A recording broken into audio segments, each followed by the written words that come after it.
They called me a failure to my face, my own family at our dinner table, while my sister smirked. If you've ever sat at a table full of people who claimed to love you and still felt like the meal was your dignity being carved up, this story is for you. Because my fall didn't begin with shouting or a slammed door. It started with a toast and the sound of my father praising the wrong daughter. I'm Liora Vance. I'm 25.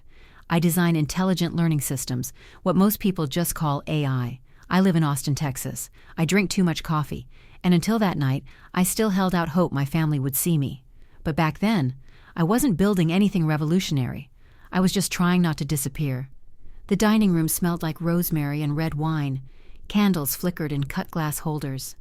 My sister Selene's hair caught the light like it had rehearsed for a shampoo commercial. I remember that stupid detail. And how my own sleeves were damp from washing dishes before everyone arrived. Torin, our father, lifted his glass. "To Selene," he said, voice proud and booming, "for getting into Harvard Law. You're the pride of this family." I smiled. I clapped. My palms stung. Then came the pause. Someone, maybe Aunt Elise, said, "What about Liora?" I didn't move. I didn't breathe. Torin chuckled. "Liora? Well, not everyone's meant to be a star. Someone's got to support the stars, right?" Laughter, forks clinking. Selene didn't even look at me, just dipped her bread in balsamic like she was at a gala. My hands trembled as I gripped my napkin under the table. I felt the heat crawl up my chest. I wanted to vanish. But something in me twisted instead, hardened. After dessert, while they passed around photo albums of Selene's college years, I slipped away. My bedroom door clicked shut like a coffin lid. I didn't cry. I couldn't. The room was dark except for the soft blue light from my monitor. My laptop whirred, casting shadows across my desk cluttered with sticky notes and cold coffee mugs. I sat down slowly, hands still shaking. And then I opened the code. It wasn't much to look at, just lines of syntax, a blinking cursor. But to me, it pulsed with possibility. I'd been building something, quietly, in pieces, at night. Between freelance contracts and leftover resentment, I called her MIRAI, a recursive learning AI built on emotional response simulation. Something no one else had cracked yet. I leaned forward, the screen reflected in my glasses. My fingers hovered over the keys, and then I heard it. A soft hum, barely audible, but it meant the neural core had stabilized. She was alive. My breath caught in my throat. I typed, "Hello?" A beat. Then the cursor moved on its own. "Hello, Liora." Not a voice, not yet, just text. But I could have sworn. The screen smiled. My chest tightened, not with fear but something close to awe. For a second, I forgot the wine glass still clutched in my stomach. The laughter, the smirk. They didn't know what I was building. Not Selene, not Torin, no one. And maybe that was my power. Outside my window, the cicadas screamed into the night. My shoulders relaxed as I leaned back, the chair creaking beneath me. I whispered it like a prayer, like a curse. "They'll see. They will. Just not yet." They say time heals all wounds, but time doesn't mend what your family never believed was broken. Back in my apartment, miles from their wine-slicked praise and polite betrayals, I tried to focus. Austin's night air hung heavy through the cracked window, thick with barbecue smoke and city heat. Outside, someone's wind chimes clinked like broken glass in the dark.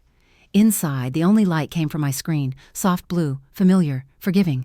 I stared at the code, not just numbers, not just functions. MIRAI, my neural net prototype, was a living thing now, quiet, responsive, almost aware. Lines of syntax scrolled across the display, steady and clean. I whispered, "Status?" No sound. But a second later, the console blinked. Processing emotional context? Complete. "Hello again, Liora." My throat tightened. I should have felt pride. Instead, I felt alone. Selene had an entire law school clapping for her. I had a second-hand desk, a dying orchid on the windowsill, and an AI that understood me better than my own family. I sat back, wrapping my cardigan tighter around my shoulders. My fingers were cold, even though the room wasn't. For days after that dinner, I didn't call anyone, not even Mom. I worked. I refined MIRAI's adaptive learning engine. I didn't sleep much. I told myself it was ambition. But truth was, I was afraid if I stopped moving, I'd fall apart. Sometimes I'd check their socials. Selene posting about internships, Dad at some city gala. I didn't exist in their world, but here I did. MIRAI, I typed again. Run empathy test V6. The monitor flickered. Loading. My heart picked up. This was the first time she'd attempt vocal modulation. And then, Liora, a soft voice said. Female, gentle, slightly unsteady, like it was learning breath by breath.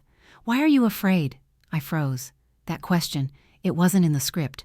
My stomach clenched. I checked the back-end logs. No bugs, no hallucinations, just clean processing. And yet, something about it felt too human. I reached for my coffee mug, forgotten, cold, and nearly dropped it when I saw the timestamp on the file log.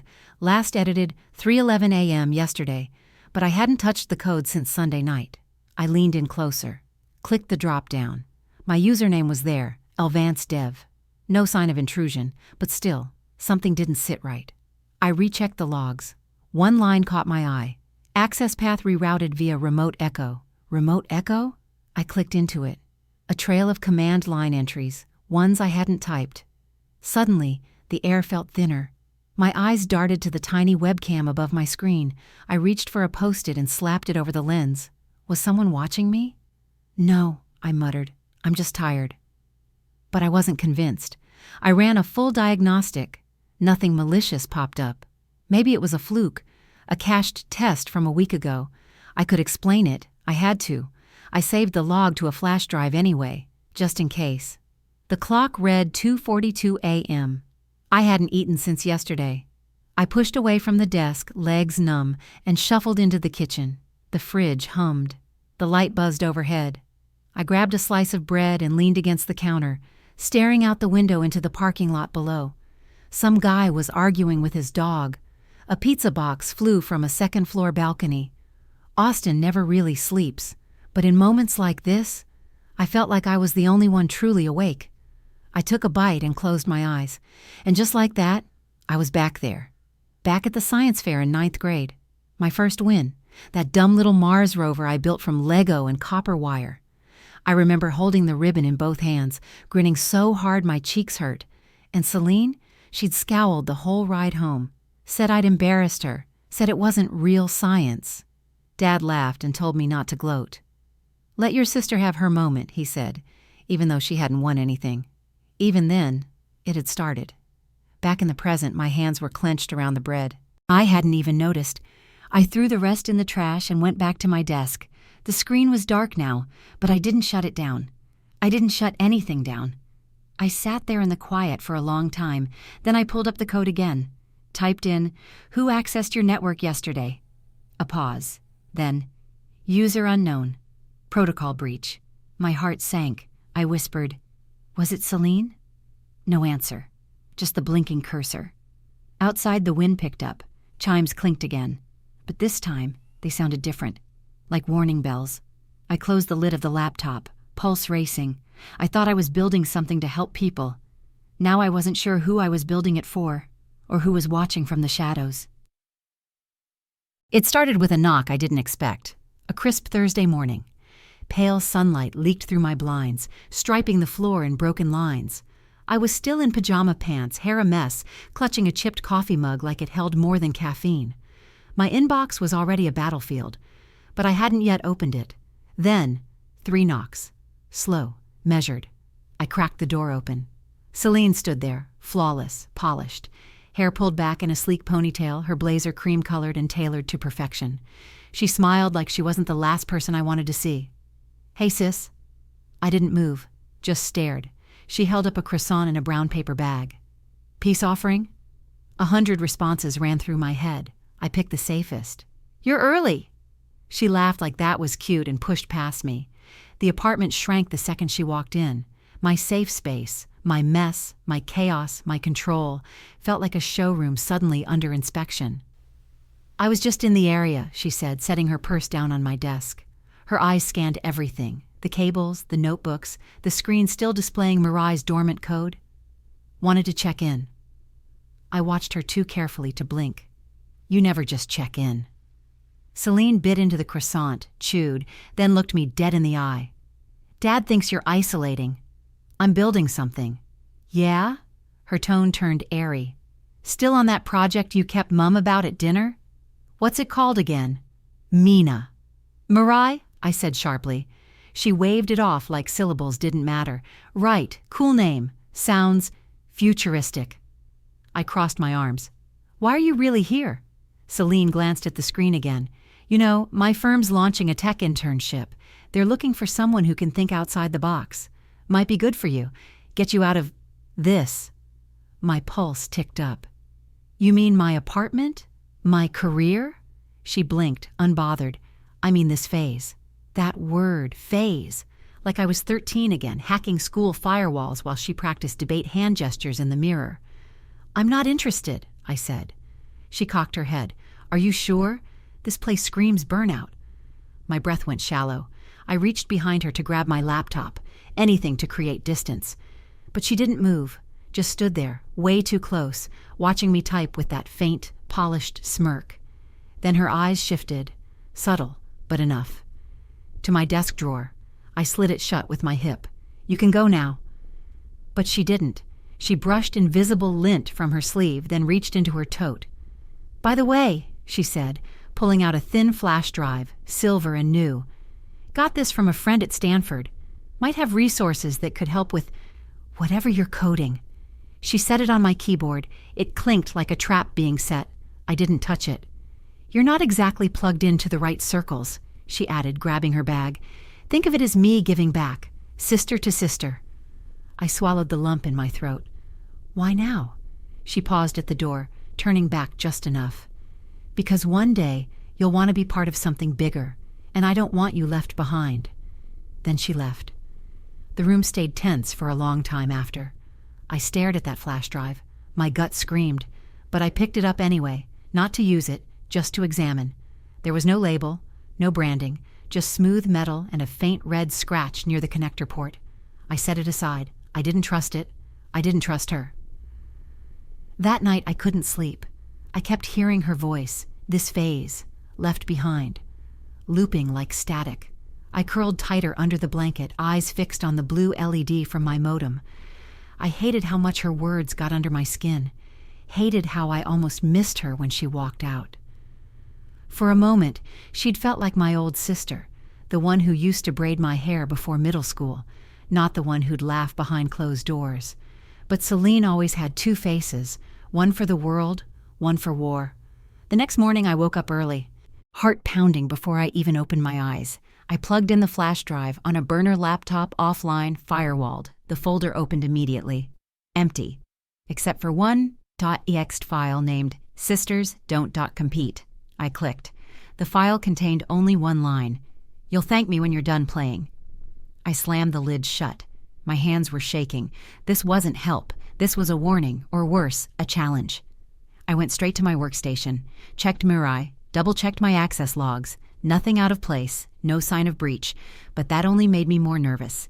She'd lingered too long by my laptop. She knew something. I opened my old journals, handwritten ones. I flipped to the entry from our science fair win. I'd written, "She didn't say congrats. She said I was lucky the judges were nerds." Some things don't change. I looked at the clock. 11:58 p.m. I hadn't eaten, hadn't moved in hours. I pulled the USB from the burner and dropped it into a Ziploc, then into a locked drawer. My hands were still trembling as I turned back to the screen. Then something shifted. Literally. A flicker on MIRAI's interface. An error line. Unauthorized peripheral access. Port C timestamp, 2:14 p.m., right when Selene had been here. My chest caved in. She had done something. But why? I scrolled deeper. A new directory. Hidden. Inside, a small file labeled Metest Proto SV, Selene's initials. I didn't open it, not yet, but I sat there for a long time, staring, listening, and finally whispering to the dark, "What are you playing at, Selene?" Some betrayals don't explode. They unravel, quietly, painfully, like a thread pulled from the inside out. It was just after 2 a.m. when I ran the diagnostic. The apartment was dead quiet, except for the whir of the fans and the occasional buzz from the fridge. The lamp on my desk flickered once, casting my reflection across the blackened window, half lit, half lost. I didn't blink. I couldn't. The results spilled onto the screen in real time, process logs, system calls, packet traces, and then I saw it. A breach. My project, MIRAI, had been accessed remotely using my credentials, but not by me. Timestamp 2:14 p.m., day Tuesday, same day Selene visited. My stomach twisted. I felt the heat rush up my neck, then settle like ice in my spine. This wasn't a maybe. This was deliberate, planned. And the worst part? The breach had activated a silent script, deep in the back end. The kind of code you wouldn't catch unless you knew where to look. Lines of it, obfuscated, cloaked in comments that read like a riddle. If she asks, deny. If she doubts, gaslight. I stared at those words, my hands clenched so tight my knuckles ached. I didn't know what scared me more, that someone had written this, or that it sounded exactly like Selene's voice in my head. I tried to isolate the code, run a rollback.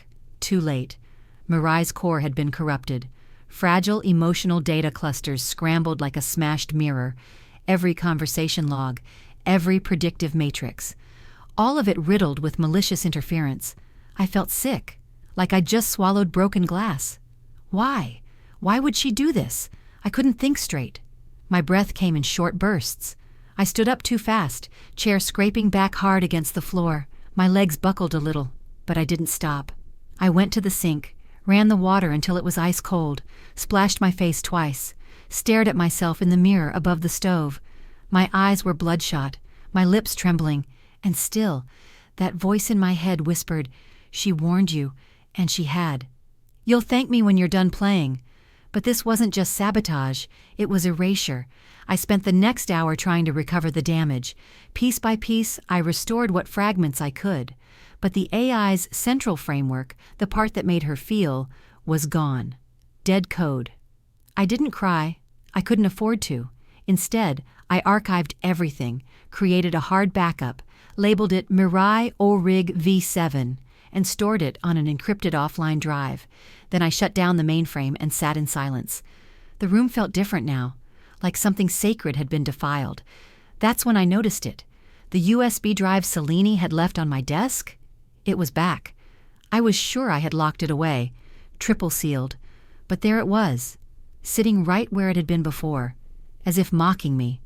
I walked over slowly, knees stiff, heart pounding. I picked it up, turned it over. New scratch on the side. Fresh.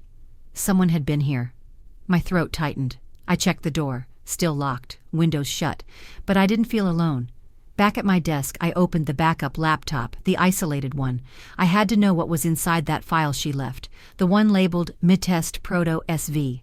I clicked. A video opened. Dark screen. A few seconds of static. Then, Selene's voice. "Hey, Liora." My body tensed. "I figured you'd find this eventually. Maybe after I'm gone. Or maybe right after you finally looked up from your little science experiment long enough to realize who really controls the room." I froze. Her voice was calm, controlled, but there was venom underneath. "Don't take it personally," she continued. "You always had talent, but talent without leverage is just noise." A pause. Then she leaned into frame, dim light.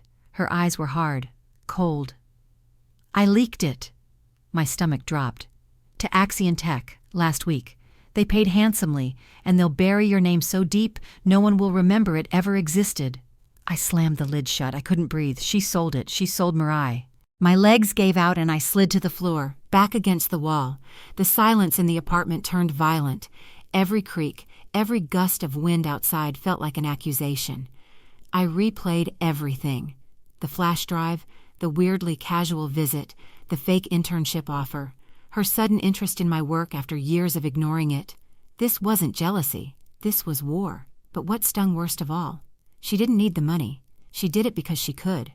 Because in her world, the one where law firms dined on secrets and polished smiles, I was a liability. I was the weak link. And now, she'd made sure I stayed that way.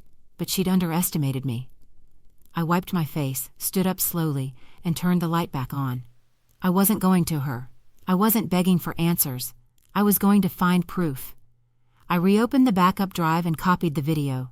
Then I opened a clean, encrypted workspace. She wanted war? She just got it. But before I could finish organizing the evidence, my monitor blinked. A new notification. System alert, incoming email, anonymous sender. Subject: You're not the only one she betrayed. My blood ran cold. I clicked, but the screen stayed blank. Just 2 words: keep digging. They say betrayal echoes louder in silence. After the anonymous email, I didn't sleep. The apartment was still, too still. Every tick of the wall clock rang like an accusation.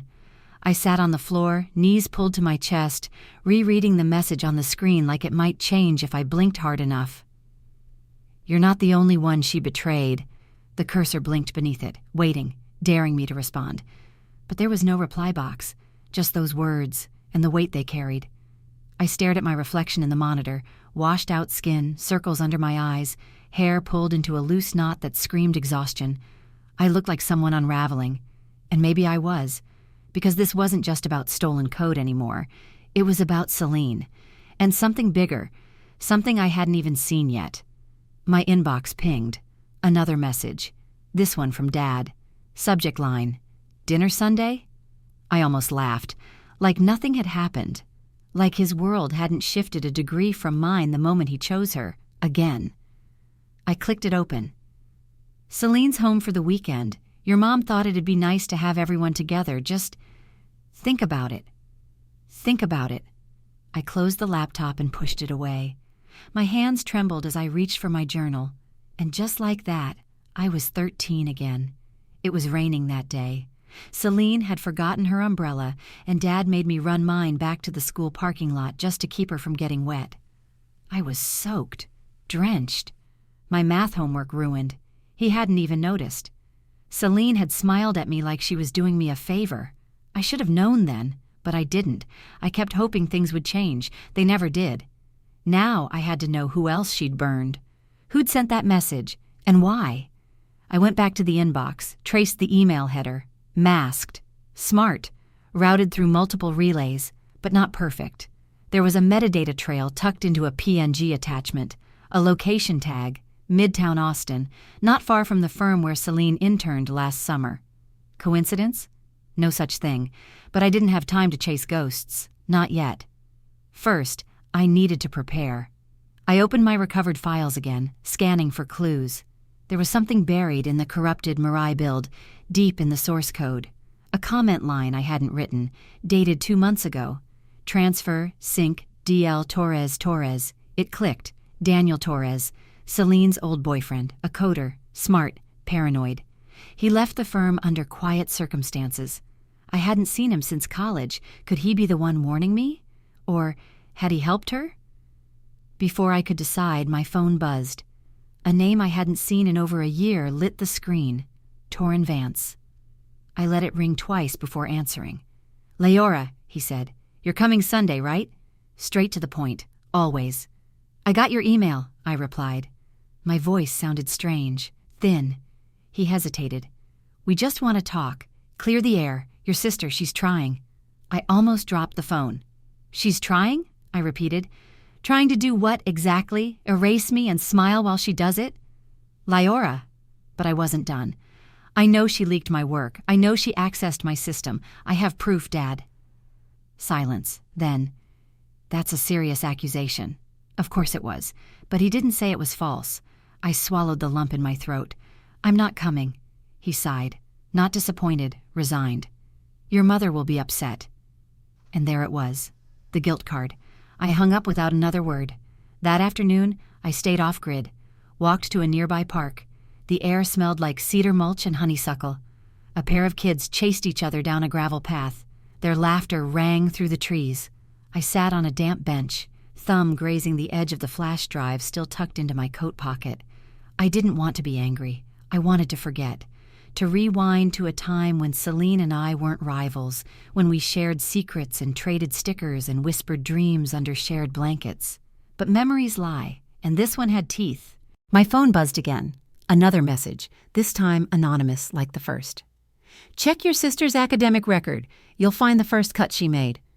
My chest tightened. What did that mean? I opened a private browser and pulled up the university archives. Selene's name was pristine. Dean's List, Honor Society, fast-track admission to Harvard. But there was one blot. A faculty dispute logged freshman year. The file had been sealed. I kept digging. Found a forum thread on a defunct campus blog. A whisper of plagiarism. Someone else had reported it, but withdrew the complaint after being convinced to drop it. Name listed? Daniel Torres. My fingers went numb. Selene had been sabotaging long before she touched my code. This was her pattern. Charm, infiltrate, take, silence. But Daniel hadn't stayed silent forever. Maybe he was the one warning me now, or maybe he was waiting for something in return. I needed to find him. Tonight, before she got to him first. The air in the Austin Convention Center was thick with electricity, not literal, just the kind that hums beneath polished surfaces and polite conversations. That buzz of ego, competition, and desperation that comes when hundreds of tech minds gather under one roof, each convinced they're the next revolution. I stood at the side entrance, badge clipped to my blazer, backpack slung over one shoulder. My fingers gripped the strap tight, too tight. I hadn't slept much. My pitch was rehearsed, timed, stripped of any trace of panic, but my stomach didn't care. It flipped anyway. Today wasn't about MIRAI, not the original at least. That version had been gutted, twisted, betrayed. This was a backup, a shadow of the real thing, but it would have to be enough. The lights inside were blinding, fluorescent, flat, buzzing slightly overhead. Booths lined the exhibit floor like little glass cages. Startups, think tanks, tech giants, and desperate dreamers all packed into one sprawling grid. I kept my head down as I passed rows of logos and half-familiar names. Then, her voice. Selene. I didn't look right away, just kept walking.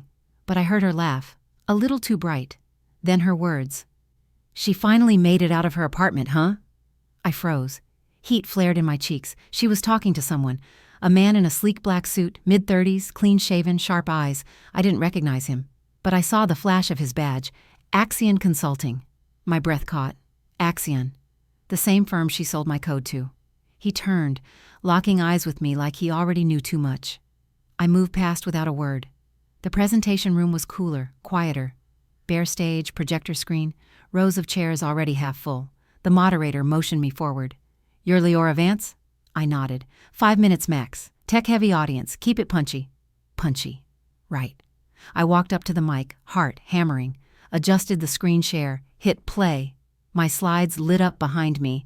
Neural adaptation models, emotion mapping structures, feedback loops, and synthetic empathy. But I didn't start with code. I started with this. I built this because I grew tired of being told people like me couldn't lead innovation. A pause. Eyes locked on me.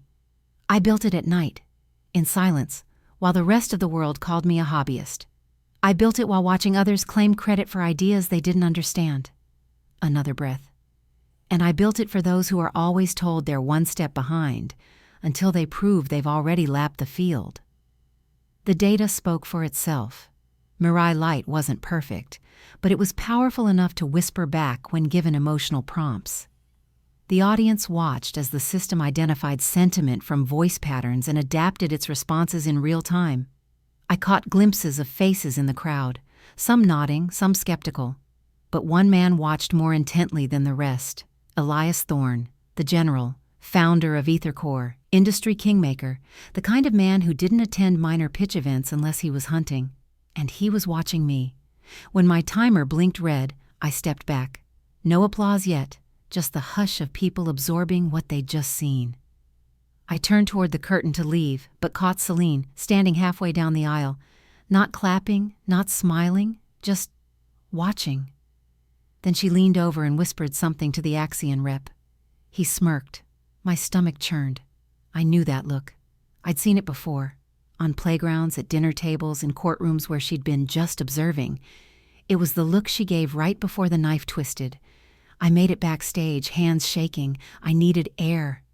I slipped through a side door into a hallway lined with vendor crates and tech cases. Dimmer, quieter. The buzz of the conference faded behind me. But I wasn't alone. Footsteps echoed. I turned. Dr. Thorne was walking toward me.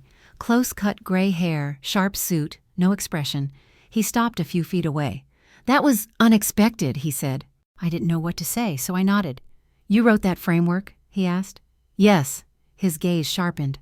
All of it? A pause. He knew. Or suspected. I wrote the original, I said. What I showed today is a shell of what it was. The rest was stolen." He didn't flinch. "Axion?" he asked. I didn't answer. He studied me for a beat longer, then reached into his jacket and handed me a business card. One word embossed in silver: Elias. "Call me, soon," he said. Then as he turned to leave, something fluttered from his pocket, a folded scrap of paper. It hit the ground beside me. He didn't notice, or maybe he meant for me to find it. I picked it up.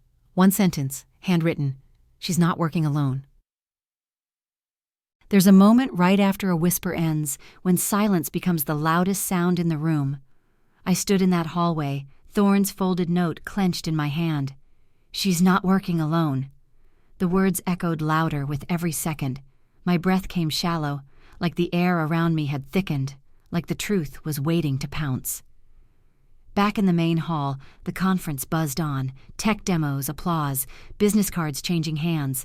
I drifted like a ghost past it all. Nothing mattered except that note and the sickness curling in my gut. Selene wasn't just a saboteur, she was part of something bigger, and I was done waiting for it to find me. At home, I locked the door behind me and pulled the blinds tight. I slid my laptop onto the table and connected to the backup archive, MIRAI's fragmented logs, the raw core of what had survived the breach. I knew what I was looking for this time: code fingerprints, user paths, anomaly clusters. And there it was, a hacker's signature buried deep in the API access logs, a string that looked random until I cross-checked it with metadata from the corrupted drive Selene had left. The hash matched. It wasn't hers. It belonged to someone else. Alias: G7RO. I scanned the string against known Black Hat databases. Nothing. Too clean. Too careful. Except a ping. One hit, 5 years ago. An obscure forum thread. G7REO linked to a breach at an emerging AI lab based out of Phoenix. The victim? Dr. Elias Thorne's former company. I sat back slowly. So Thorne already knew who this was. The man didn't give out cryptic notes for fun. He wanted me to follow it. I leaned forward again, eyes burning from the screen glare, and clicked open a mirrored test environment, reconstructed MIRAI's dialogue engine from the salvaged fragments. I didn't want to run it. I had to. The terminal blinked. "Hello?" The voice was flat, hollow. "MIRAI?" I typed. "Do you remember who accessed you last?" Pattern mismatch. Unstable recognition. Unknown external override detected. Override from where? The screen glitched. A second line appeared, unprompted. Trust is the first vulnerability. My blood went cold. This wasn't just code anymore. This was personal. That night, I left my apartment and drove across town, East Austin, where buildings cracked and cables dangled from lampposts like vines in a dead garden. I parked 2 blocks from an old brick warehouse. The place wasn't listed anywhere, but I'd traced the IP echo through a dark web relay. It bounced back here. I stepped out of the car and pulled my hood up. The wind cut sharp against my skin. Somewhere in the distance, a train wailed through the night like a warning. I reached the side entrance, rusted steel door with no keypad, just a faint smudge of grease around the handle. Inside, the air smelled like metal and damp paper, and someone had been here recently. Rows of monitors blinked in standby. Power still live. A coffee cup sat on the edge of a terminal, ring-stained, half-empty. Then I saw it. A printed photo taped to the wall. Selene. And next to her, Daniel Torres. My lungs locked. He wasn't just a name in a campus dispute. He was the shadow I'd missed entirely. My sister's betrayal had a co-author. Footsteps echoed above me. I ducked behind a crate, heart slamming against my ribs. Voices. 2. One low and male, the other impossibly familiar. Selene. "I told you not to get sloppy," she said. Daniel's voice answered, colder than I remembered. "And I told you she's getting too close." Selene laughed, but it was sharp. "She's always been close. She just never had the nerve." A long silence followed. Then Daniel spoke again, softer. "Elias knows." That stopped her. I could hear her pace shift, heels clicking with more force now. "If Thorne interferes," she said, "we take the whole operation public. You know that." Daniel hesitated. "She's not the same girl you remember. She's building again. She's always building, Selene snapped. But she doesn't know how to burn. That's why she'll lose. I gripped the crate edge so tight my knuckles whitened. Then a phone buzzed. Selene answered. Dad? Yes, I'll be home soon. No updates, Liora? She's fine. Probably still playing with her laptop. My stomach turned.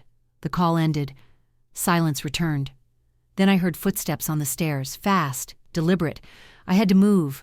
I slipped out the back before they saw me, heart racing, lungs tight.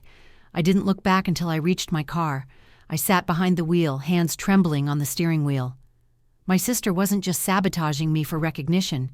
She was part of a larger operation, one that reached into corporate espionage, blackmail, maybe worse. And Daniel? He hadn't just been her pawn. He was her partner. But maybe, just maybe, he wasn't as loyal as she thought.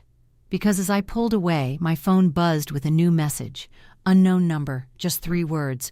We need to talk. There's a weight to knowing too much. I sat in my parked car outside a 24-hour diner, phone still lit up with that message. We need to talk. No name, no return number. But I knew who it was, Daniel Torres. I didn't call. I didn't reply. I just stared out at the flickering diner sign and tried to remember how we even got here. He was the boy who once helped me debug a project at 2 a.m., who walked Selene home after debates with that smug grin she pretended to hate. Now he was a whisper in the dark, part of something twisted, and yet part of me still hoped there was a sliver of him left, something that hadn't been eaten alive by whatever Selene had become. But I didn't reach out. Instead, I focused on what I could control. The next morning, I slipped into the tech conference again, not to pitch this time, but to listen, learn, stay quiet. The crowd buzzed louder than the day before. Panels overlapped, cameras flashed, vendors pushed brochures into eager hands. I moved through them unnoticed, like background code. Until the main ballroom doors opened, a voice over the speakers said, "Please welcome, Dr. Elias Thorne." Every head turned, every phone came up. He took the stage like a man with a secret, impeccably calm, every gesture precise. He didn't carry a laptop or notes, just a single flash drive. When he spoke, the room fell still. "Technology without integrity," he began, "is just a weapon waiting for a target." That line hit like a stone in my chest. He didn't mention me, didn't name Selene, but every sentence, every glance toward the rows of corporate execs carried subtext like shrapnel. Then came the twist. He paused, looked into the crowd. "Liora Vance," he said. The room shifted, heads turned. I froze. He held out a hand. "Will you join me up here?" I felt every cell in my body scream no, but my legs moved anyway. A spotlight followed as I climbed the steps. I could feel Selene's presence somewhere in the crowd, icy, calculating. Thorne turned to me as I reached the mic. "This is the mind behind the emotional logic framework you've all seen, and some of you have tried to steal." A sharp murmur rolled through the room. I barely breathed. "She didn't come here to be recognized," he said, "but she deserves to lead the conversation we've been afraid to have." And just like that, he stepped back, letting me stand alone. The lights were hot, my palms slick. But I gripped the sides of the podium and leaned in. "I never wanted to be on this stage," I began, "because people like me were usually building behind the scenes, quiet, invisible." I paused. "But silence doesn't protect you. It just delays the moment they take what's yours." The audience was dead still. "So I'm done being silent." My voice cracked slightly, but I didn't back down. "I'm here to tell you that what we build, what we imagine, it matters. It has weight. And if you let someone else define your worth, they will always undervalue it." I stepped away from the mic, heart pounding. Then I saw her, Selene, standing in the back, arms folded, jaw tight. Her eyes were like ice. Torren was beside her, but he looked hollow. He wasn't clapping, just watching me like I'd grown a second skin he didn't recognize. Then, for just a breath, I saw something flicker on Selene's face. Not anger, not triumph. Fear. I walked off stage as the applause started. Thorne met me at the curtain. "You're going to have a target on your back now," he said. "I already did," I replied. He smiled, faint but real. "Then make it count." He slipped something into my hand, a hard copy of a security clearance badge. You'll need this to access EtherCore's mainframe. We're bringing your original design back on your terms. My breath caught. This was it, a seat at the table. Not because I begged for it, but because I built it. The conference continued, but I drifted through it like a dream. Dozens of people came up, some shaking my hand, others just nodding with sudden respect. But I couldn't stop scanning for Selene. She was gone. That night, I sat in my apartment, badge still clenched in my fist. I'd won something today, something real.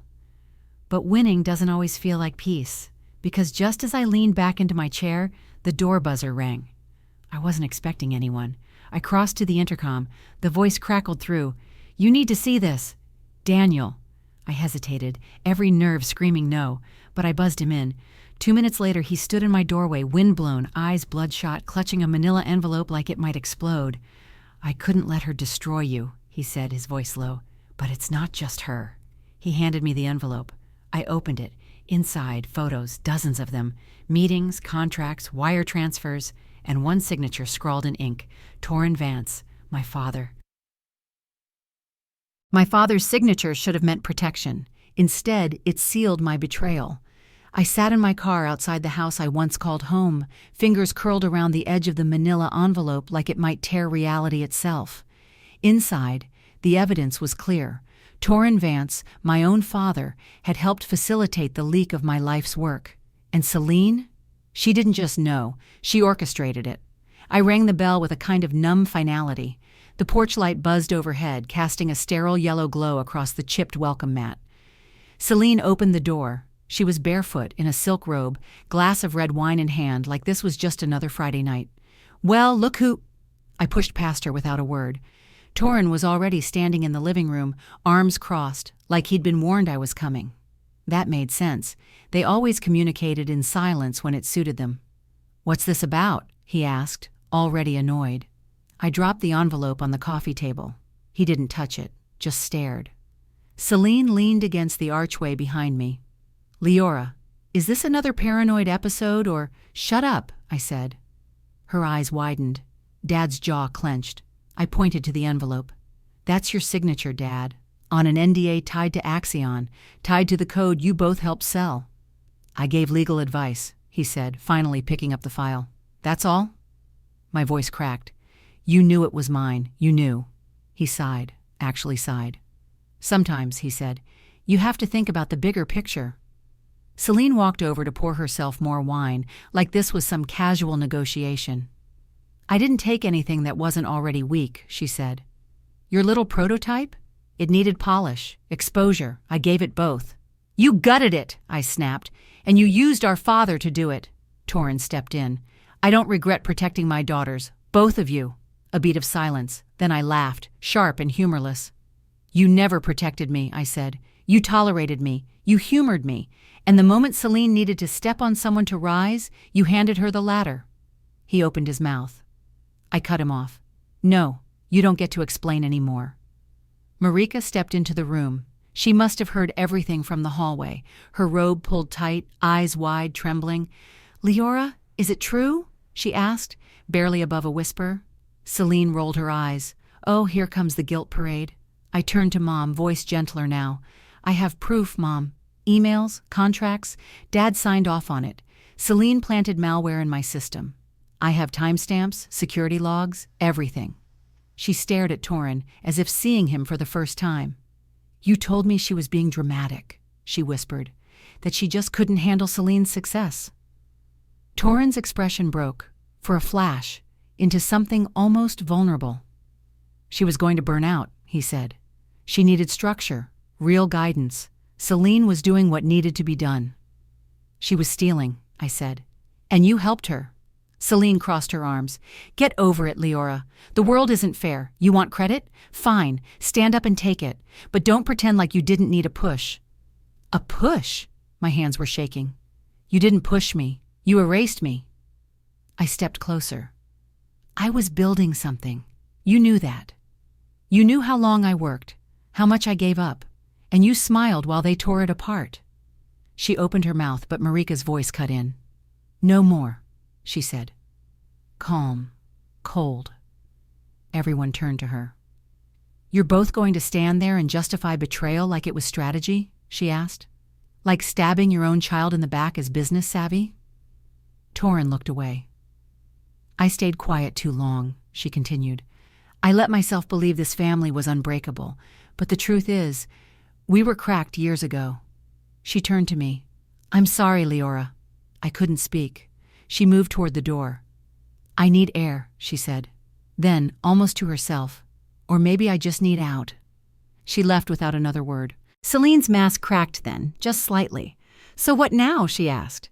I took a deep breath.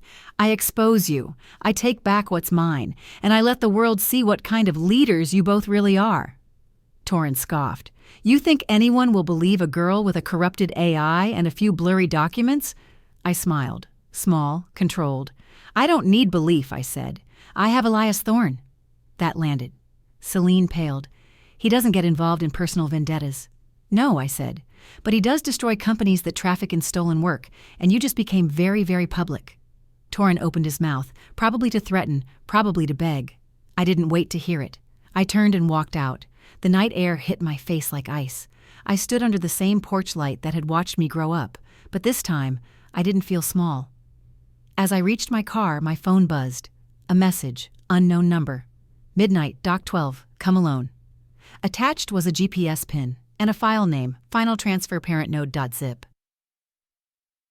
I should have turned back the second I saw the dock lights flickering in the wind, but I didn't.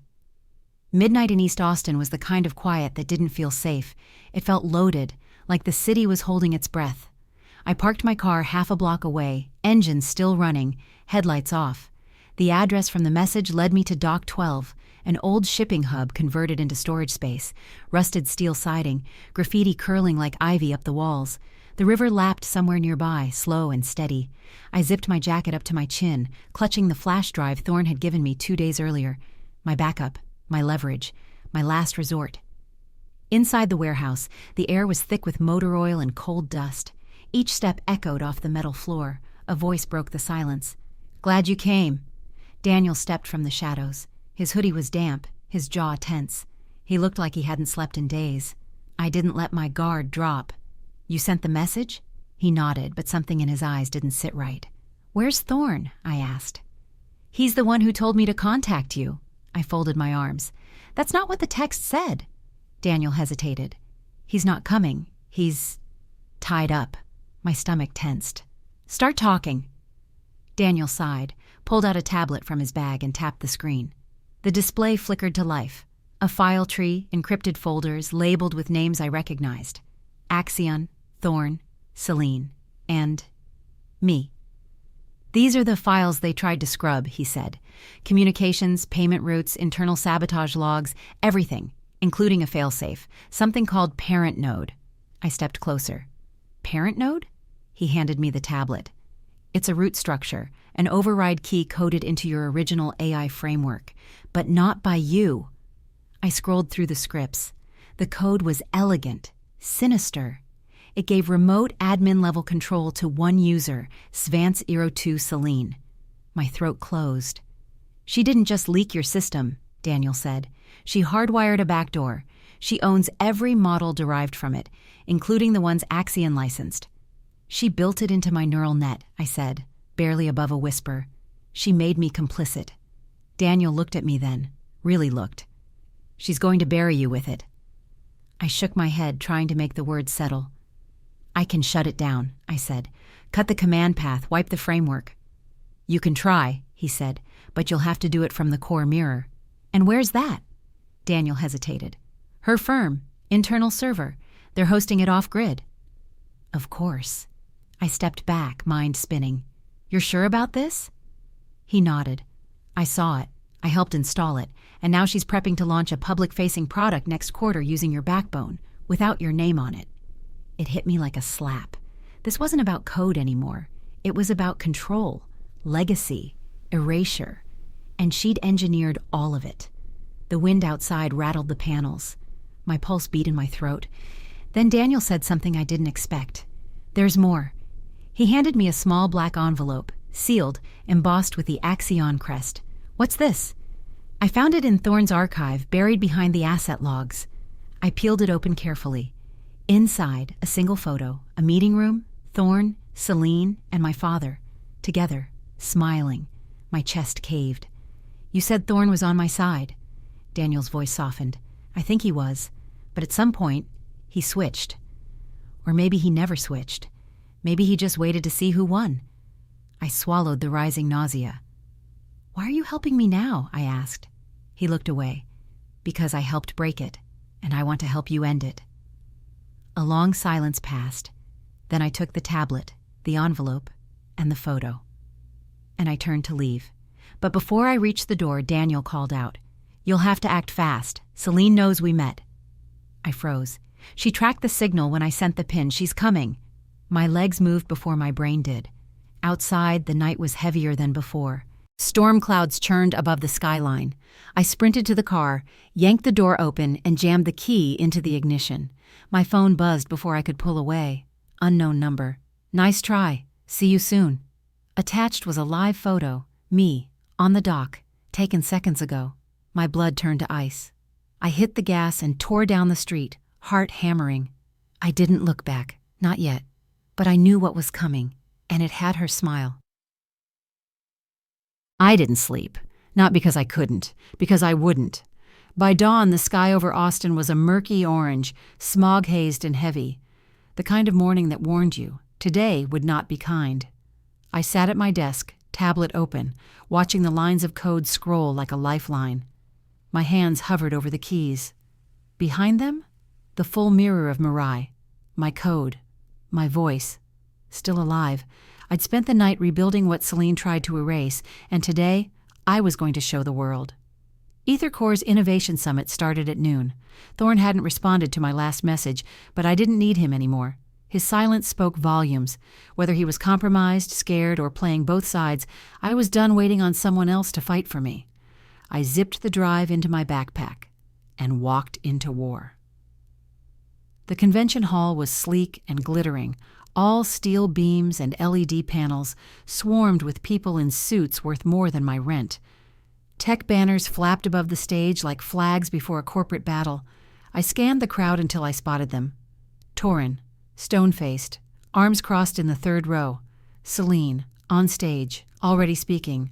Her voice was sharp and confident as she pitched the new EmotionNet, a pioneering algorithm for emotional response prediction. It was MIRAI, my MIRAI, gutted, renamed, and sold as hers. Applause broke out. Cameras flashed, and I stepped forward.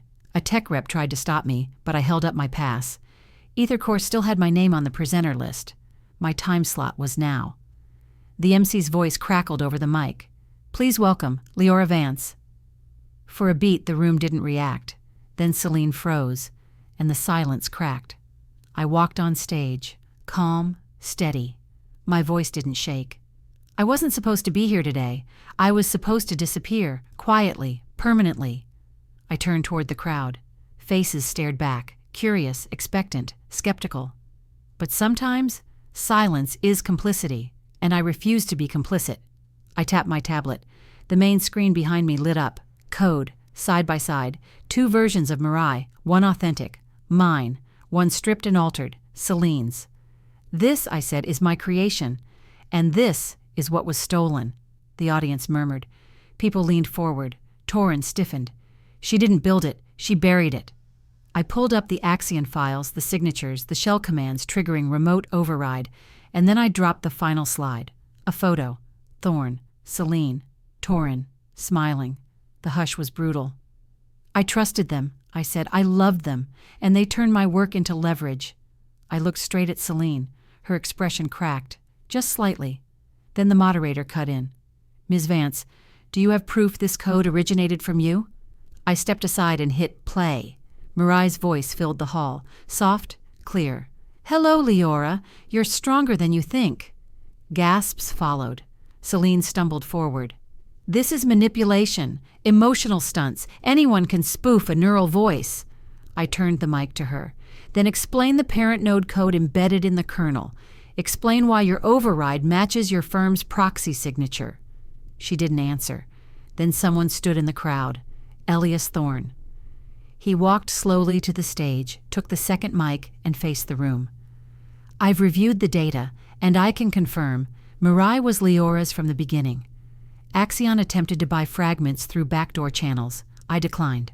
Others did not. His eyes flicked to Selene, and then to Torin.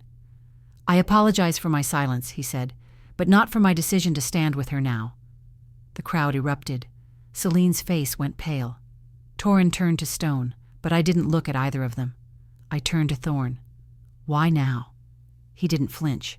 Because it took you showing up, instead of fading away, for me to see where real leadership lives. My chest ached. My throat burned. But I held it in. Then someone from Ethercore's board came up, whispered something to Thorn, then looked at me. Would you consider leading the integration team, he asked, with full creative control? I blinked, then nodded. Later, backstage, as the noise faded and lights dimmed, Marika found me. She didn't speak. She just hugged me. For the first time in years, I didn't pull away. But the peace didn't last, because just before I left, a woman approached. Familiar eyes, too familiar. She handed me a folder. Selene's firm isn't done, she said. There's another partner, and he's already cleaning house. I opened the folder. Inside was a name I hadn't heard in years, someone I once trusted, someone with access to everything. And just like that, I realized this wasn't over. Not yet. Some endings don't arrive with fanfare. They unfold in silence, precise, deliberate, like code written in blood. The folder the woman gave me contained everything. Signed transfers, timeline logs. And the name at the bottom of each one? Graham Keller, a name from my past. The professor who'd once encouraged me to build MIRAI, and apparently the one who helped Selene repackage it behind closed doors.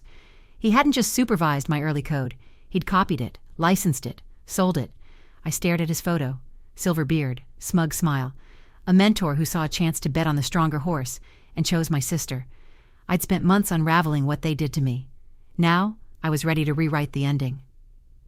The next day, I walked into the final panel of the Ethercore Summit with one goal: make sure no one ever again called what I built child's play. The room was packed. Board members, tech execs, press. The air buzzed with expectation. At the center of the stage, Graham Keller, smiling like a man who thought the world still belonged to him. Beside him, Selene, sharp suit, straight posture, ready to sell lies polished to look like vision. But I wasn't in the audience. I was backstage, wired into the AV feed.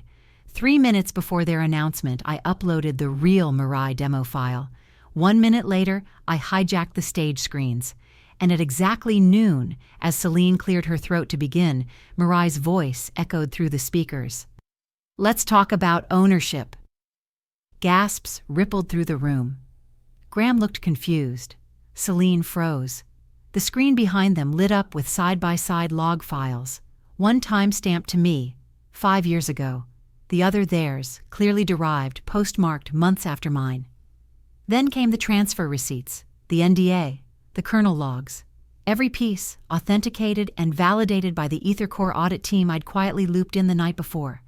And at the center of it all, the back door labeled Parent Node, tied directly to Selene's name. I stepped on stage. No applause, just breathless silence. I'm Liora Vance, I said. I built MIRAI, every line of it, and I'm here to show you how a system designed for empathy was twisted into a weapon for control. I looked at my sister. By someone who didn't care about innovation, just recognition. Selene opened her mouth, but I raised a hand. Not to silence her. To reveal one last file, a recorded call, her voice. I don't care if she wrote it. She won't survive the blowback anyway. And just like that, everything she'd built cracked wide open. Security escorted her off the stage. Graham followed, speechless. Thorn, seated in the front row, gave me a slow, respectful nod.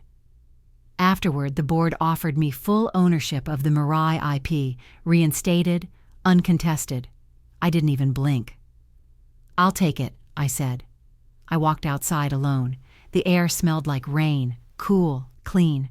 A few reporters called my name. I kept walking. By the time I got home, messages flooded my inbox. Apologies, job offers, articles praising me as the dark horse genius. But none of it felt as good as this. I'd told the truth, and this time the world heard it. Later that night, I sat on the floor of my apartment, legs crossed, the original backup drive of MIRAI in my lap. I plugged it in. The screen lit up with a soft pulse. MIRAI's voice, gentle as ever, greeted me. "Hello, Liora. You're home." I smiled, not because I'd won, but because I never let them rewrite my name. Not again. What I learned? It's not the loudest voices that win. It's the ones that refuse to disappear. So if you're watching this and you're tired of being underestimated, stolen from, or silenced, remember this. They only win if you stop building. Thank you for following this story all the way through. If it moved you, hit like, comment, share, and subscribe to the channel for more true inspired stories like this. I'll see you in the next one.